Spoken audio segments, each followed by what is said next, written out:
ओम शांति। आज का अव्यक्त महावाक्य 21 जून 1972 से लिया गया है, जिसका शीर्षक है विश्व महाराजन बनने वालों की विश्व कल्याणकारी स्टेज। अपने आप को एक सेकेंड में शरीर से न्यारा अशरीरी आत्मा समझ आत्म अभिमानी व देही अभिमानी स्थिति में स्थित हो सकते हो।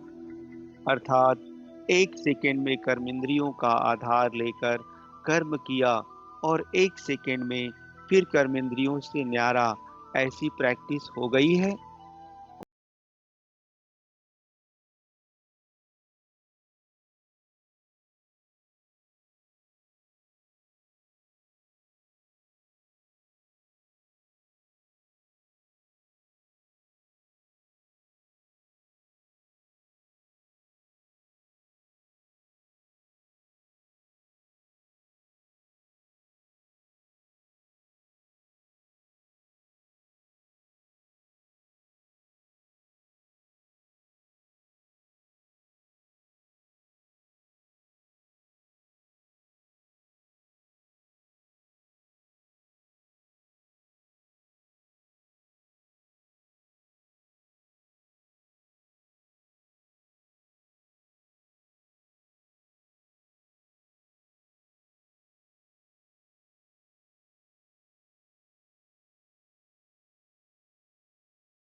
नहीं ला सकते हो?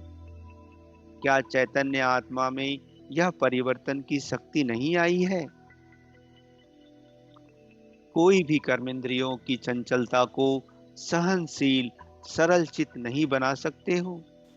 इतनी शक्ति अपने में अनुभव करते हो। शक्तिशाली आत्माएं होना। जो भाग्यशाली आत्माएं हैं वह शक्तिशाली भी बनी हैं।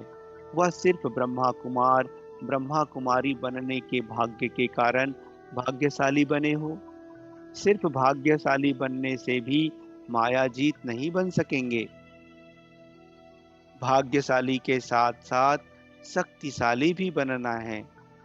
दोनों अनुभव होता है।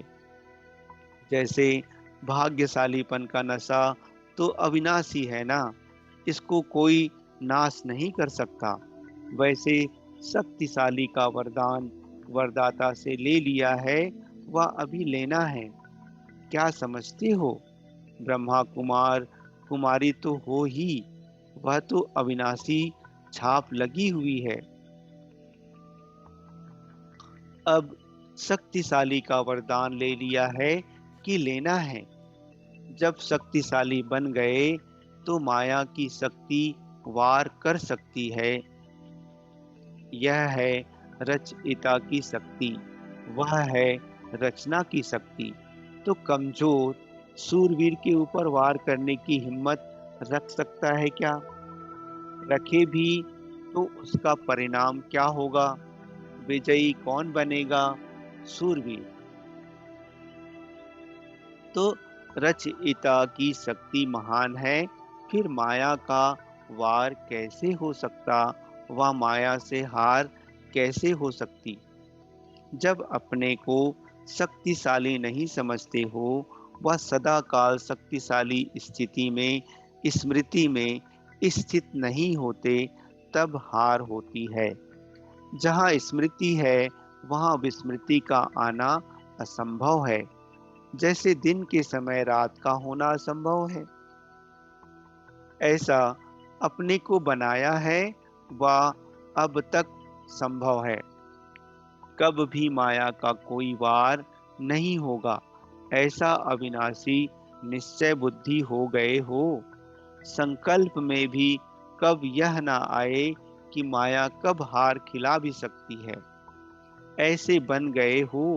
वाह, अभी माया आएगी तो युद्ध करके विजय प्राप्त करेंगे।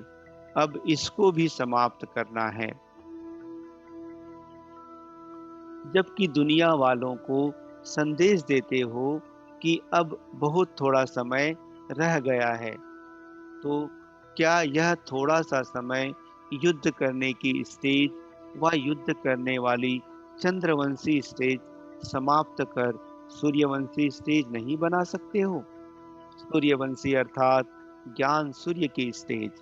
सूर्य का कर्तव्य क्या होता है? सूर्य तो सभी को भस्म कर देता है। सूर्यवंशी स्टेज अर्थात सर्व विकारों को भस्म कर सदा विजयी बनने की स्टेज। तो अब अपनी कौन सी स्टेज समझते हो? सूर्यवंशी हो या चंद्रवंशी हो? अगर युद्ध करने में समय देना पड़ता है तो चंद्रवंशी स्टेज कहेंगे। अब तक अपने आप प्रति ही समय देते रहेंगे तो बाप के मददगार बन प्रैक्टिकल में मास्टर विश्व कल्याणकारी बनकर विश्व के कल्याण के प्रति सारा समय कब देंगे? लास्ट स्टेज कौन सी है? विश्व कल्याणकारी की है ना। अब यह प्रयत्न करो, दिन रात संकल्प सेकंड विश्व के कर्तव्य में व सेवा में जाए। जैसे लौकिक रीति में भी जब लौकिक रचना के रचयिता बनते हैं तो रचयिता बनने से अपने तरफ समय देने के बजाय रचना की तरफ ही लगाते। इसके तो अनुभवी हो ना। अगर अति रोगी, अति दुखी, अति अशांत रचना होती है तो रचयिता माँ बाप का पूरा अटेंशन उसी प्रति रहता है ना। अपने आप को जैसे भूले हुए होते हैं। वह तो है हद की रचना, लेकिन आप तो बेहद विश्व के मास्टर रचयिता हो ना। पहले अपने प्रति समय दिया, लेकिन अब की स्टेज मास्टर रचयिता की है। सिर्फ एक दो की बात नहीं, पूरे विश्व की आत्माएं दुखी, अशांत, रोगी, परेशान है, भिखारी है। बेहद रचना अर्थात सारे विश्व को कल्याणकारी बन सदा काल के लिए सुखी और शांत बनाना है। तो बेहद रचयिता का अटेंशन होना चाहिए, विश्व कल्याण में होना चाहिए। वह अब तक भी अपने में ही अपने प्रति बहुत समय दिया, युद्ध करने में बहुत समय लगाया। अब ऐसे ही समझो कि यह जो थोड़ा समय रह गया है वह है विश्व के कल्याण प्रति। भक्ति मार्ग में जो महादानी कल्याणकारी वृत्ति वाले सेवाधारी होते हैं वह कोई भी दान आदि अपने प्रति नहीं करेंगे, सर्व आत्माओं प्रति ही संकल्प करेंगे। तो यह रीति रस्म आप श्रेष्ठ अथवा कल्याणकारी आत्माओं से शुरू हुई है, जो भक्ति में भी रस्म चली आती है। जरूर प्रैक्टिकल में हुई है, तब तो यादगार रूप में रस्म चल रही है। प्रैक्टिकल का नया याद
सिंगल प्राप्ति में समय क्यों लगाते हो?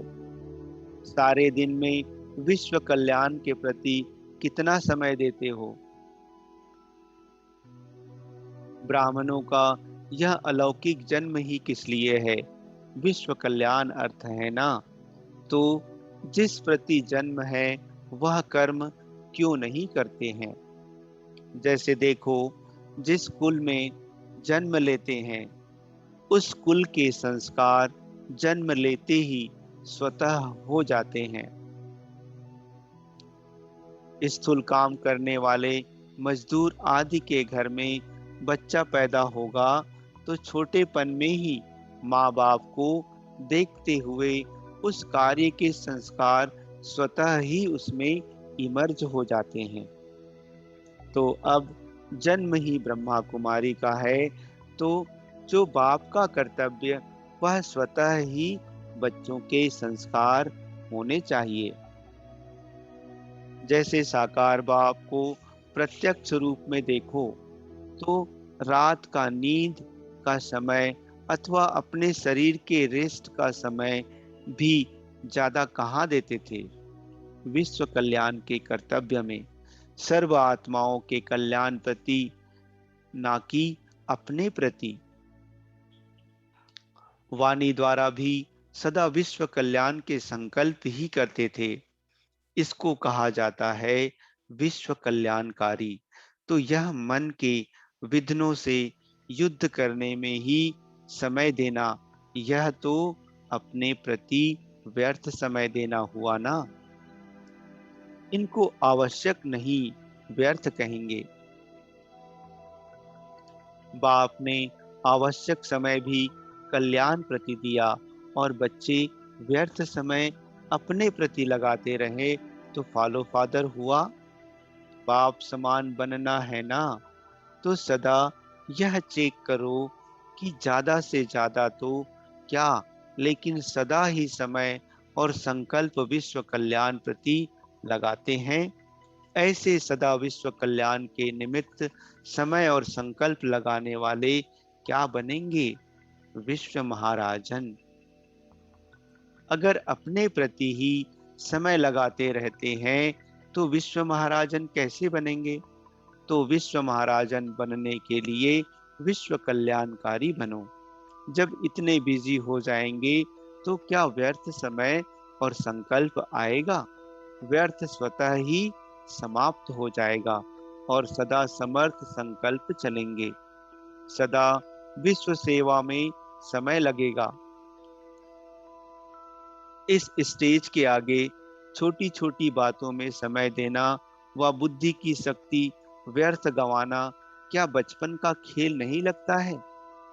लौकिक रीति में भी रचयिता हद के ब्रह्मा बनते हैं, विष्णु भी बनते हैं, लेकिन शंकर नहीं बनते हैं।